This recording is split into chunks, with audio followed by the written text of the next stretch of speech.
and welcome to No News is Good News with the Doctor of Reality.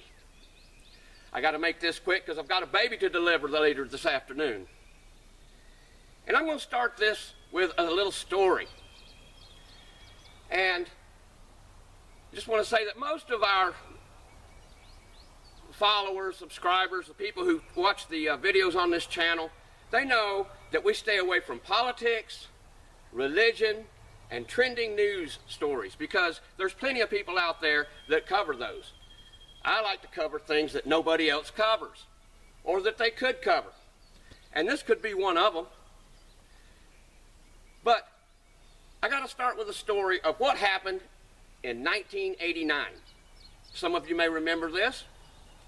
In 1989, there's an amino acid supplement called tryptophan or tryptophan, same thing, and people had been taking it for years by then. It was first introduced to the American market, I believe, in the early 1970s, and people had been taking L-tryptophan for years because it was like a Valium alternative.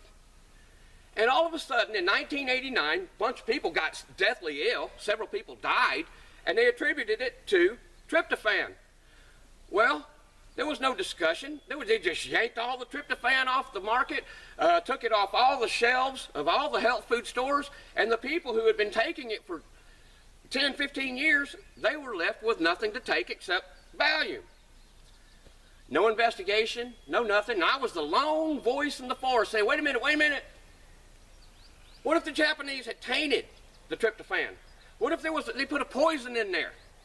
What if it wasn't the tryptophan? Because I'd known people that had taken up to 10 grams a day of tryptophan to keep from having to go back to Valium, which was very popular in the 70s and 80s. Valium was very popular as a barbiturate. Well, no one listened to me, and I had worked in health food stores. I had seen it for my own self of what happened. It was several years later that it was determined that there was a poison laced in the tryptophan.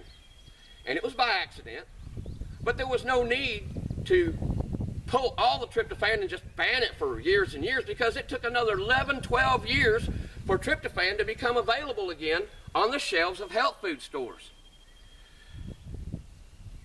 Something in the processing and in the manufacturing created a poison, and that caused several people to become deathly ill and several fatalities.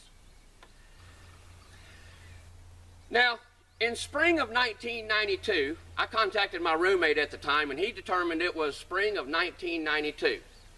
And I remember it very well. And this story was only in the news for 1 or 2 cycles. And that's what No News is Good News is all about. It's news stories that hit the airwaves and then all of a sudden just yanked right back. And one such story occurred in spring of 1992 when the first Bush president, number 41, his motorcade was going through Washington, D.C. And I can't remember if they were going to the White House or coming from the White House, but these presidential motorcades are supposed to constantly be moving. No unscheduled turns, no unscheduled stops, no speed fluctuations. It's pretty much all well laid out. Well, what happened? What happened was that somewhere in Washington, D.C., the motorcade had slowed down, and across the opposing lane of traffic, an assassin comes over with a gun and blows away the agent that's sitting in back of the driver. That's right. Blew him away. Right through the window. Poof, poof, poof, poof, poof. It was in the news, and then it was yanked out of the news. Well, how did that assassin know who was sitting in back of the driver, in which car, in which sedan? How did he know that? Why wasn't there an investigation? Why was it just yanked out of the news all of a sudden? It's a good question. Good question. We'll never know. We'll never know. My next story concerning No News is Good News comes to us, it's either spring or early summer of 1999. I was doing a lot of work down in the American Southwest with research and my employment. And this particular story made it to mainstream media. that outside Juarez, Mexico, south of the American border, which is real close to El Paso, they're like one city, there was a mass grave discovered of over 100 people in it, 100 dead bodies, all piled into this mass grave. And that made it to mainstream media. Well, the next day over the news, what didn't make it to mainstream media was the fact that they had discovered 2 DEA agents in that mass burial. Now, in that burial, there's 2 DEA agents that were identified, and there was never any word over perhaps some DEA informants that could have been buried there, just the 2 DEA agents. That never made it to mainstream media.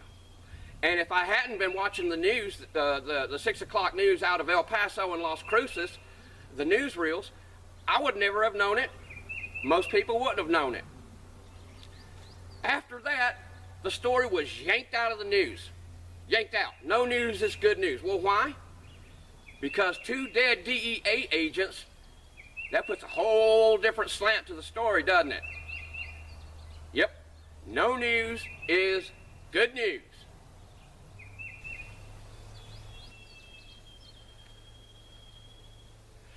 My next story comes to us from April of 2003. Many of you may remember this story. It was in mainstream media, and then boom, it was yanked, and I'm going to tell you why. In April 2003, there was after the capture of Saddam Hussein's palace there in Baghdad, there was a Marine that discovered $600 million behind a wall. Remember that? Yeah. $600 million. And that's like, whoa, okay, well, that's not so bad, is it? Saddam Hussein was stashing cash. Well then, in the next news cycle of it, there was a reporter that had stated that all the bills were uncirculated $100 bills, in U.S. money, okay? $600 million worth of uncirculated $100 bills. Well, anybody that collects currencies knows that that does not happen by accident. That was the key word, and that is why no news is good news, because someone let it slip that the bills were uncirculated. What does that mean? That means that Saddam Hussein knew the guy that printed them up, basically. That's what it means.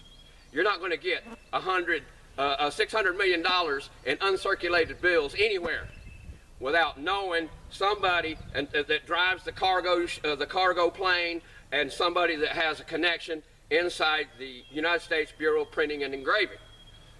And then, in further investigation concerning this, they found another $200 million in uncirculated $100 bills in Saddam Hussein's different palaces. Saddam's stashing cash, isn't he?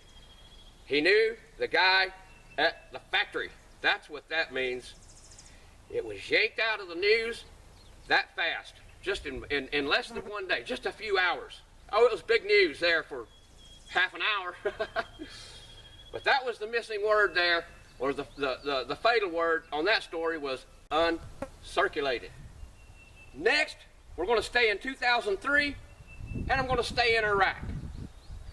In June of 2003, it came out about Saddam Hussein's gold carriage.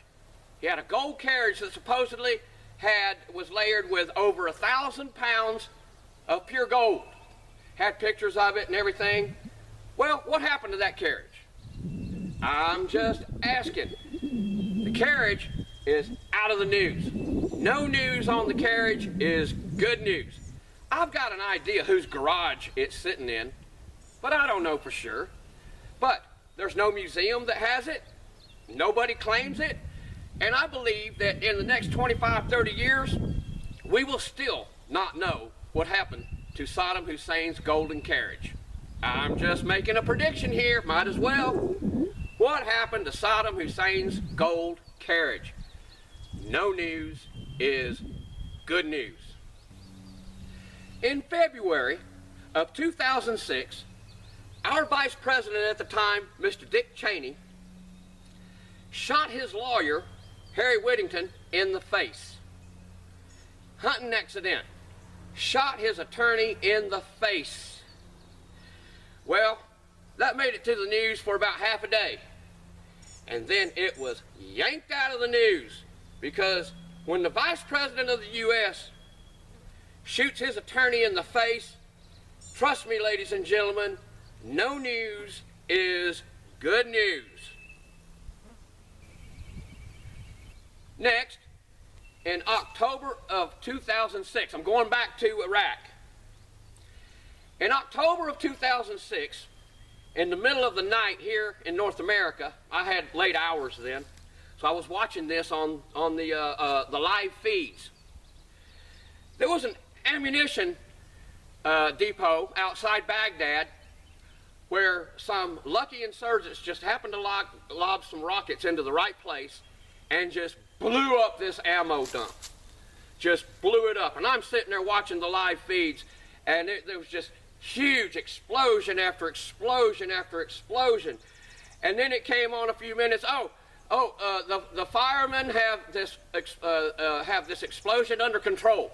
And I'm sitting there looking at the live feed, and there's no fireman, and no matter what kind of thermal suit he's in, he ain't gonna get near that. No way. And I watched this for about 2.5 hours, right in the middle of the night, probably from about 4 o'clock to 6:30 in the morning. And I'm sitting there looking at it, and I had emailed the link to a couple of my friends who were always interested in the military maneuvers of Baghdad and the Iraq War, what was going on there. And I went to bed, and when I got up the next morning, probably around 10, I checked my internet, I checked the news feeds, and guess what? That story was completely missing. There was nothing on it. If I hadn't been up in the middle of the night watching it myself with my own eyes, I wouldn't know anything about it. And that's because no news is good news. Now I'm going to move a few months forward to February of 2007. We'll stay in Iraq, and it came out that there were $12 billion missing from Iraq. $12 billion. I wonder if they were all uncirculated hundreds. That's a lot of pallets. That's a big cargo plane full of money. Yep. $12 billion missing. And then, upon a little bit further investigation, it came out a few days later that some reporters had discovered that there were over 150 billion US dollars missing in Iraq. Missing. I wonder where all that cash went. How do you misplace $150 billion? Who's got it? Who's got it? We'll never know. Because no news is good news. I'm now going to stay in August of 2007, where a cargo plane at the Minot Air Force Base in North Dakota was loaded up with 6 live nuclear warheads. That's right, missiles. They loaded these missiles up, and they shipped them to the Barksdale Air Force Base down in Louisiana. They were supposed to be training warheads, dummies, in other words. Training warheads, but they weren't. They were live nuclear missiles, 6 of them. My goodness, you talk about firecrackers? Yes, sir. That story was yanked because no news is good news. My next and final story in this presentation comes from October of 2013. It involves a charming young lady named Mariam Carey. Now, Mariam Carey, some of you may have remembered this. She was the woman that was going through a White House checkpoint, busted through it, somehow got back out on the street. She had her baby with her. Here she goes being chased through Washington, D.C. And she was riddled with bullets. They killed her. They just blew her away. And the baby was fine, though. Well, what would cause this educated woman with a bright future ahead of her? She was adored by her friends and family and co-workers, educated. What would possess her to just load up the kid and head to Washington, D.C. and think that she could get through a White House checkpoint? Was there something she wanted to share concerning that baby? Barack Obama was president at the time, and come to find out there was a connection there, but we won't go into that. But that story was yanked out of the news just as fast as it hit, because no news is good news. What would possess such a wonderful lady to put her life and the life of her child in such fatal jeopardy? That's a good one. That's a good one. Now, you get the gist of this presentation, and if you have stories that you would like to share concerning no news is good news, I'd like for you to share it here. Thank you.